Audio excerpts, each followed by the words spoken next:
Alors, salut à tous, bienvenue dans cette nouvelle vidéo. Aujourd'hui, j'ai envie de répondre à une question et qui revient assez souvent quand on cherche à appliquer, on va dire, une stratégie d'acquisition de backlink, donc d'acquisition de liens. Je vais en fait récapituler l'intérêt d'acquérir des liens quand on veut finalement propulser son site internet dans le moteur de recherche, Google essentiellement. C'est que si vous faites bien la phase, on va dire, rédactionnelle, où vous faites une belle phase de recherche mots-clés avec une qualité du point de vue de la rédaction, que ce soit pour l'internaute, mais surtout pour le moteur de recherche, vous allez commencer à avoir des positions qui, pour certaines, vont vous apporter du trafic, et qualifié, je l'espère, si vous faites bien le job, mais vous allez constater bien souvent que sur les requêtes les plus qualifiées, ou en tout cas, voilà, dès qu'on va commencer à parler de moyenne traîne, ça va commencer à coincer, c'est-à-dire que vous allez stagner en 7e, 8e, 9e position. C'est-à-dire que Google va bien considérer votre site internet, va bien avoir compris ce que vous cherchez à positionner dans le moteur. Par contre, ce qui va vous manquer, et ce qui est essentiel, c'est l'apport de popularité.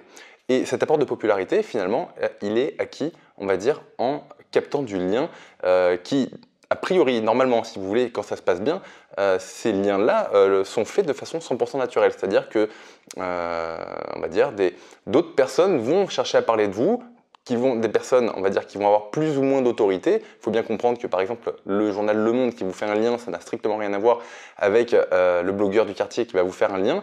Mais toujours est-il qu'un lien, c'est quand même un lien et que, l'important, c'est d'acquérir une certaine popularité. Plus la popularité sera grande et mieux vous serez positionné.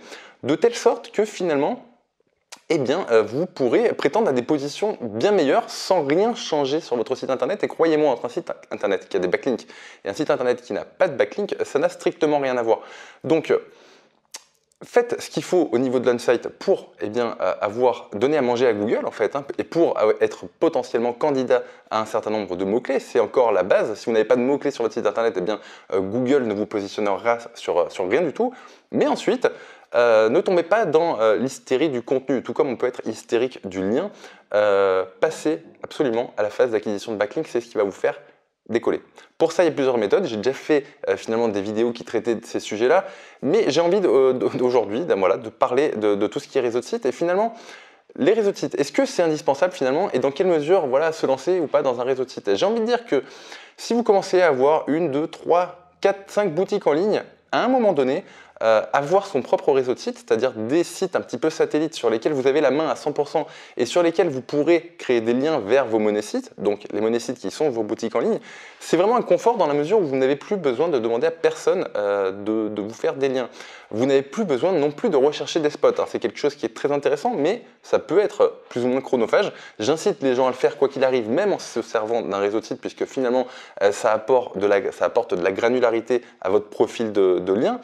Mais oui, dans la mesure où vous avez plusieurs sites internet et que vous commencez à avoir un besoin récurrent en backlink qui s'avère assez régulier, je vous conseillerais d'acquérir un petit réseau de sites, de sites expirés qui vont vous permettre finalement de devenir autonome quant à l'acquisition de backlink. Notez aussi que en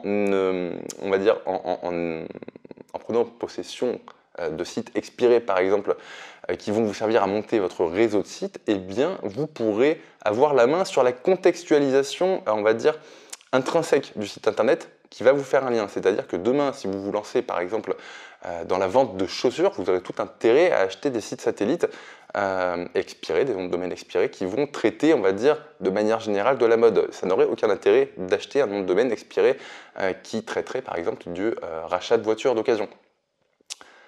Voilà, donc c'est plutôt très intéressant dans la mesure où ça va vous conférer une certaine autonomie et une véritable monnaie d'échange en fait aux yeux des autres référenceurs qui seront en fait finalement vos concurrents et à la fois vos meilleurs partenaires puisqu'ils sont dans la même démarche que vous. Il faut bien comprendre ça, c'est-à-dire qu'ils sont à la recherche de backlinks et que eux-mêmes bien souvent ont leur propre réseau de sites.